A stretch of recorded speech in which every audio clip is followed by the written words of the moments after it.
With permission, Mr. Speaker, I wish to make a statement on a significant data protection breach from February 2022 relating to the Afghan relocations and assistance policy. This led to the High Court granting an unprecedented super injunction and the previous government establishing a secret Afghan resettlement route. Today, I'm announcing to the House a change in government policy. I'm closing this resettlement route, I'm disclosing the data loss, and I'm confirming that the court order was lifted at 12 noon today. Members of this House, including you, Mr. Speaker, and myself, have been subject to this super injunction. It is unprecedented. And to be clear, the Court has always recognised the parliamentary privilege of proceedings in this House, and ministers decided not to tell parliamentarians at an earlier stage about the data incident, as the widespread publicity would increase the risk of the Taliban obtaining the data set. But as parliamentarians and as government ministers, it has been deeply uncomfortable to be constrained from reporting to this House. And I'm grateful today to be able to disclose the details to Parliament. And I trust you, Mr. Speaker, and members will bear with me if I take the time to ensure the House now has the fullest information possible, something I discussed with you, Mr. Speaker, yesterday. Mr. Speaker, the facts are as follows. In February 2022, 10 months after the then Defence Secretary Ben Wallace introduced the Afghan relocations and assistance policy, 6 months after the fall of Kabul, a defence official emailed an Arab caseworking file outside of authorised government systems.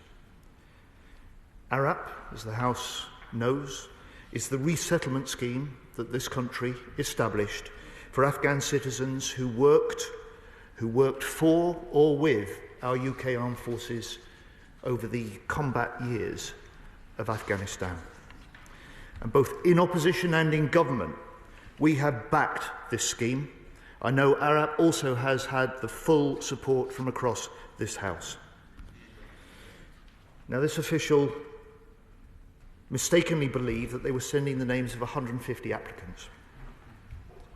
However, the spreadsheet in fact contained personal information associated to 18,714 Afghans who had applied either to the ex gratia or the ARAP scheme on or before the 7th of January 2022.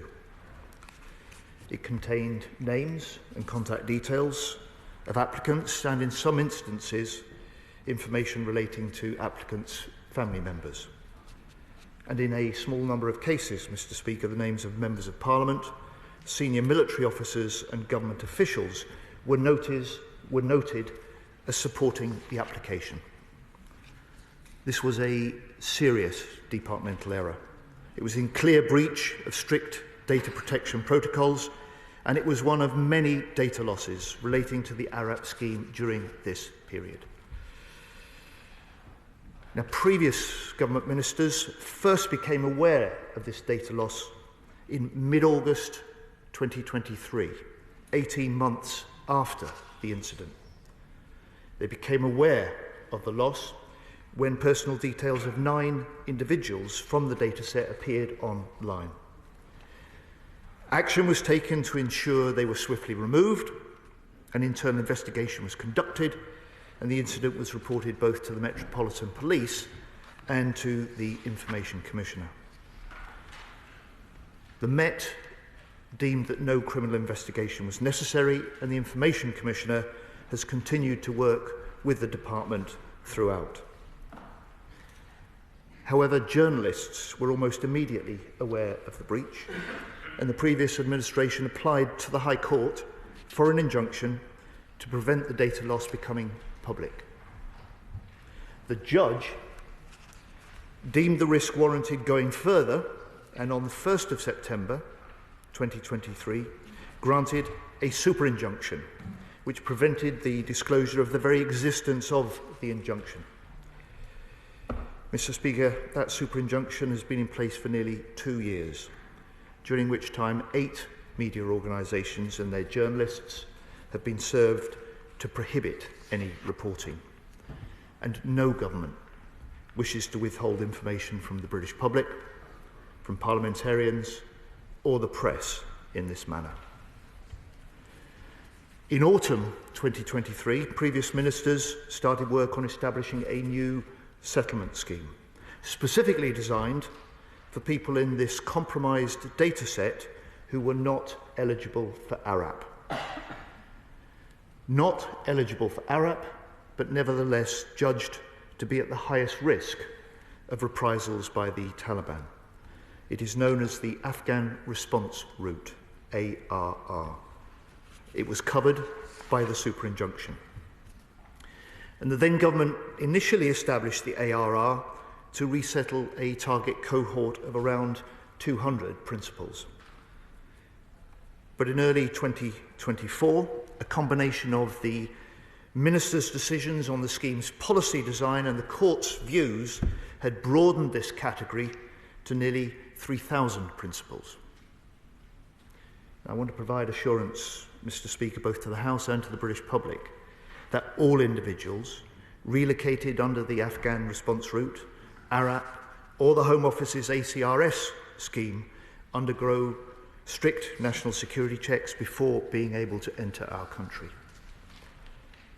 And the full number of Afghan arrivals under all schemes have been reported in the regular Home Office statistics, meaning that they are already counted in the existing migration figures.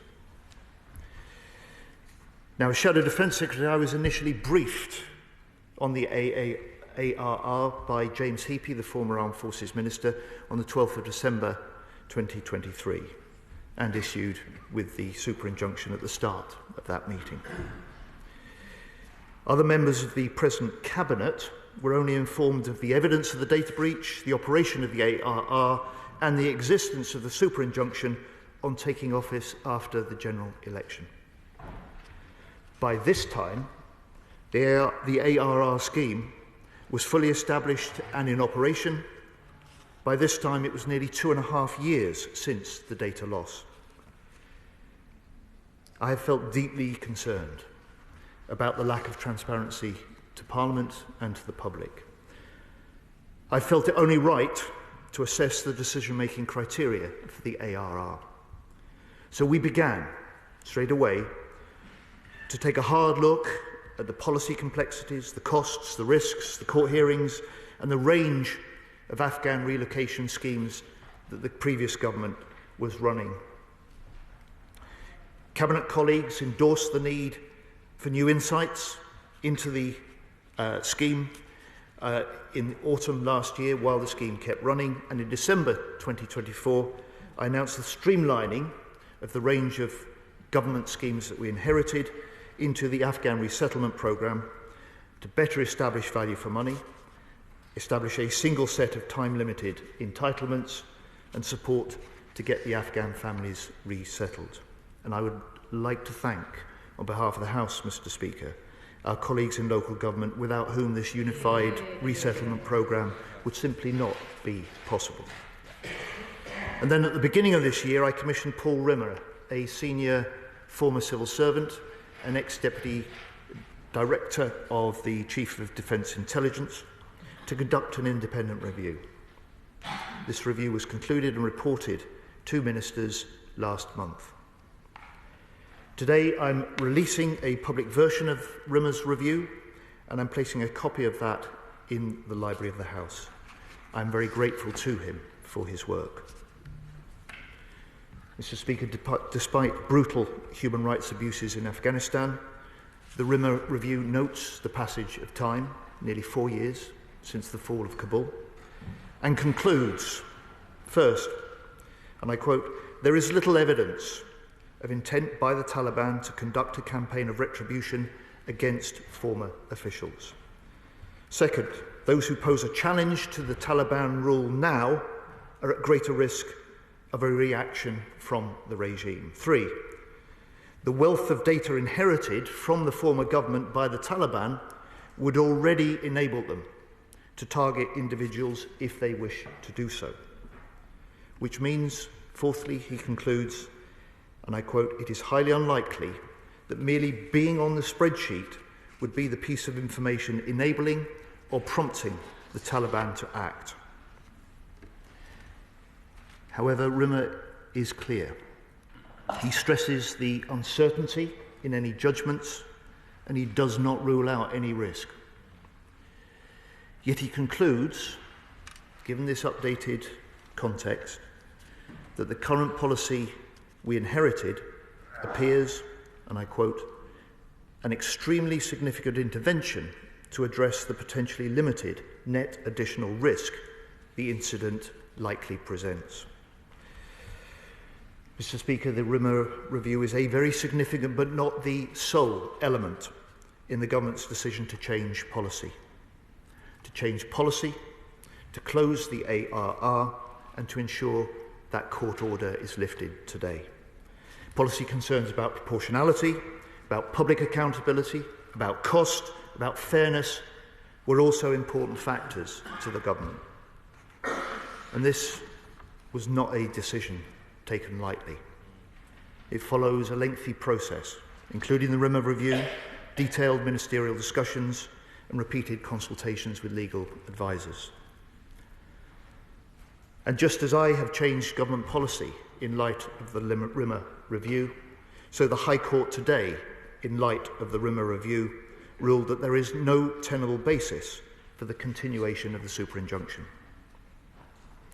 Mr. Speaker, to date, 900 ARR principals are in Britain or in transit, together with 3,600 family members, at a cost of around £400 million. From today, there will be no new ARR offers of relocation to Britain. From today, the route is now closed.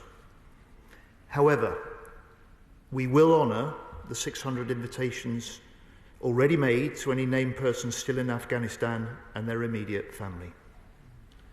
When this nation makes a promise, we should keep it.